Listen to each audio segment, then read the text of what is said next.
حضرت مریم وہ پاکیزہ عورت ہیں جن کے نام پر قرآن مجید میں ایک پوری سورت اتار دی گئی، اور قرآن پاک آپ کی پیدائش، پرورش، کفالت اور آپ کے ہاں حضرت عیسیٰ کی پیدائش کے واقعات کو کھول کھول کر بیان کرتا ہے، تاکہ لوگ اللہ تعالیٰ کی محبوب بندی کے بارے میں کوئی شک و شبہ نہ رکھیں۔ حضرت مریم علیہ السلام حضرت داؤد علیہ السلام کی نسل سے تعلق رکھتی ہیں۔ آپ کے والد محترم اس وقت کے بنی اسرائیل کے امام نماز تھے، اور آپ کی والدہ محترمہ بھی ایک زیدہ خاتون تھیں۔ اس دور میں اللہ تعالیٰ نے بنی اسرائیل پر حضرت زکریا علیہ السلام کو مبعوث بنایا تھا۔ جب حضرت مریم علیہ السلام کی والدہ کے ہاں اولاد نہیں تھی تو انہوں نے اللہ کے ہاں یہ نظر مانی، اگر اس کے ہاں اولاد ہوئی تو وہ اس کو بیت المقدس کے لیے وقف کر دے گی۔ اس وقت کے رواج کے مطابق جو لڑکا اللہ تعالیٰ کی نظر دیا جاتا وہ نہ تو شادی کرتا اور نہ دنیاوی کاموں میں دلچسپی لیتا تھا، صرف عبادت گاہ کی حفاظت کرتا اور خود عبادت میں مشغول رہتا تھا۔ حضرت مریم کی والدہ نے بھی بیٹے کی عطا کرنے کی دعا اسی لیے کی تھی کہ رواج کے مطابق عبادت گاہ کی خدمت کے لیے تو صرف لڑکوں کو قبول کیا جاتا تھا، لڑکیوں کے لیے یہ اجازت نہیں تھی۔ اس لیے جب بیٹے کی پیدائش کی جگہ بیٹی پیدا ہوئی تو ماں کو یہ فکر ہو گئی کہ اس کی نظر قبول نہیں ہوگی، کیونکہ دستور کے مطابق لڑکی نظر کرنے کی ممانعت تھی۔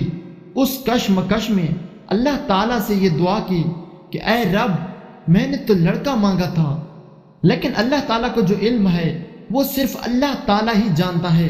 حضرت مریم کو اسی لیے پیدا کیا کہ یہ ایک مقدس ماں بن سکے، جس میں سے ایک عظیم و شان مبارک بیٹے نے پیدا ہونا تھا جو پیدائشی نبی تھا۔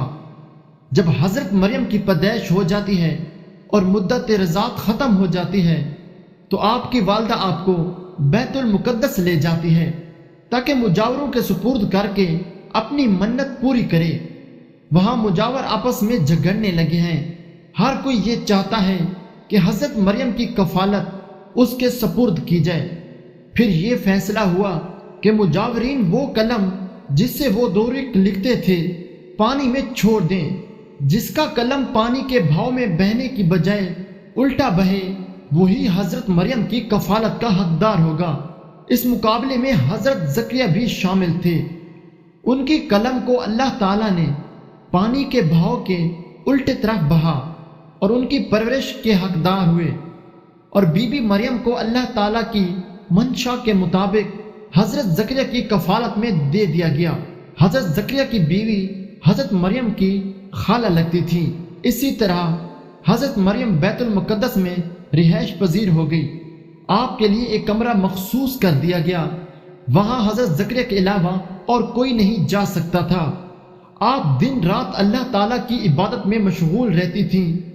جب بھی حضرت زکریا آپ کے پاس آتے تو حیران ہو جاتے، کیونکہ آپ کے پاس بے موسم پھل موجود ہوتے تھے، گرمیوں کے پھل سردیوں کے موسم میں اور سردیوں کے پھل گرمیوں کے موسم میں آپ کے پاس موجود ہوتے تھے۔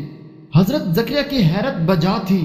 حضرت مریم سے پوچھا کہ یہ پھل کہاں سے آتے ہیں؟ حضرت مریم کہتی ہیں کہ اللہ کے پاس سے۔ تبھی حضرت زکریا نے وارث کے لیے اللہ سے دعا کی۔ آپ کی بیوی کے بانجھ ہونے کے باوجود اللہ کے معجزے سے حضرت یحییٰ کی ولادت ہوئی۔ حضرت مریم کی عظمت و فضیلت کو اللہ تعالیٰ نے بار بار قرآن مجید میں فرمایا ہے، اپنی مومنہ بندی کی پاکیزگی اور پاک دامنی کا اعلان کیا ہے۔ حضرت مریم کی عمر جب تقریباً 15 سال ہوئی تو ایک فرشتہ خوبصورت نوجوان مرد کی شکل میں نمودار ہوا، جس سے علیحدگی میں حضرت مریم دیکھ کر گھبرا گئی اور وہ اپنی عصمت کی حفاظت کے لیے فکر مند ہو گئی۔ فرشتے کے چہرے پر تقویٰ کے آثار نمایاں تھے، تاہم بی بی نے اپنی عصمت کی حفاظت کے لیے خود کو اللہ کی پناہ میں دے دیا۔ یہ ایک عفت اور پاک بازی کا ایک طرح کا امتحان تھا جو اللہ کے خاص بندوں پر اکثر ہوتا ہے۔ آپ نے اس شخص سے کہا کہ وہ وہاں سے چلا جائے۔ ان کی پریشانی دیکھ کر نوجوان نے کہا کہ گھبرانے کی ضرورت نہیں ہے، میں انسان نہیں ہوں، اللہ تعالیٰ کی طرف سے بھیجا ہوا ایک فرشتہ ہوں۔ آنے کی وجہ بتاتے ہوئے فرشتے نے کہا کہ آپ کو ایک پاکیزہ اور مبارک و مسعود بچے کی ولادت کی خوشخبری دینے آیا ہوں۔ حضرت مریم کو انتہائی تعجب ہوا۔ وہ بولی کہ یہ کیسے ممکن ہے، کیونکہ وہ شادی شدہ نہیں تھی۔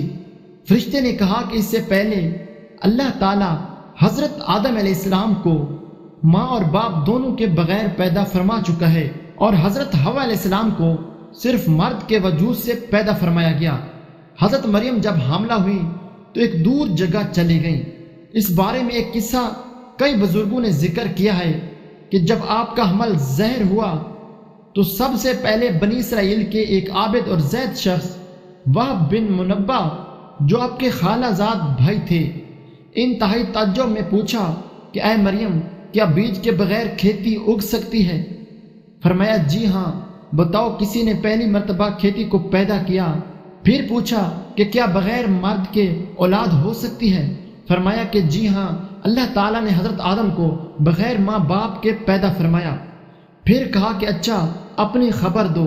حضرت مریم نے فرمایا کہ اللہ تعالیٰ نے مجھے خوشخبری دی ہے اپنی طرف سے، ایک نشانی جس کا نام مسیح عیسیٰ بن مریم ہوگا، دنیا اور آخرت میں صاحب مرتبہ ہوگا، اور لوگوں سے بچپن اور بڑھاپے میں کلام کرے گا۔ محمد بن اسحاق فرماتے ہیں کہ جب حضرت مریم کے حاملہ ہونے کی خبر بنی اسرائیل میں عام ہو گئی تو بہت سے افراد نے حضرت زکریا کے گھر آنا جانا بند کر دیا اور آپ پر الزامات اور بہتان لگانے لگے۔ حضرت مریم نے لوگوں سے علیحدگی اختیار کر لی اور دور تنہائی میں چلی گئی۔ جب حمل کا درد شروع ہوا تو آپ نے ایک درخت کا سہارا لیا اور ان کے نیچے بیٹھ گئی۔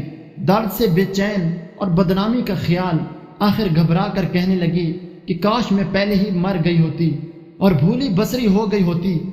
بے سر و سامانی کے اس مشکل وقت میں اللہ تعالیٰ نے حضرت مریم کے قدموں کے قریب ایک نہر جاری کر دی اور ندا آئی، یہ پانی پیو اور کھجور کھاؤ تاکہ جسم کو قوت پہنچے، اور پھر اپنی اولاد کو دیکھ کر آنکھوں کو ٹھنڈک پہنچاؤ۔ اسلام آنے سے پہلے بولنے کا روزہ رکھنا عبادت میں داخل ہوتا تھا، یعنی صبح سے رات تک کسی سے بات نہ کرتے۔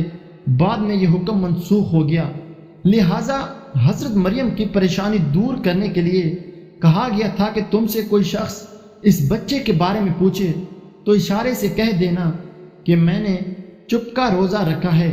جب حضرت عیسیٰ علیہ السلام پیدا ہوئے پھر اپنے بیٹے کو قوم کے پاس لے گئی۔ قوم کے لوگ آپ کی گود میں بچہ دیکھ کر غضبناک ہو گئے اور آپ کی عبادت گزار اور پاکیزہ خاندان کا حوالہ دیتے ہوئے آپ سے بدگمان ہوئے اور الزام لگانا شروع کر دیا۔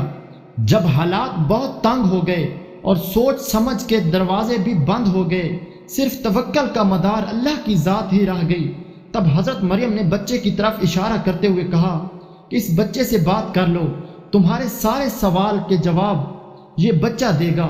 سرکش لوگوں نے کہا کہ بھلا یہ دودھ پیتا بچہ ہمارے سوالوں کے جواب کیسے دے گا؟ ہم کیوں کریں اس سے گفتگو؟ قوم کا یہ کلام سن کر حضرت عیسیٰ نے تقریر شروع کر دی، جس کا ذکر اللہ تعالیٰ نے قرآن مجید میں یوں فرمایا ہے، اور جب بچے نے فرمایا میں ہوں اللہ کا بندہ، اس نے مجھے کتاب دی اور مجھے نبی کیا، اس نے مجھے مبارک کیا، میں کہیں ہوں، مجھے نماز اور تقوی کی تاکید فرمائی، جب تک میں جیوں اپنی ماں سے اچھا سلوک کرنے والا، اور مجھے زبردست بدبخت نہیں بنایا، اور سلامتی ہے مجھ پر جس دن میں پیدا ہوا اور جس دن میں مروں اور جس دن زندہ اٹھایا جاؤں گا۔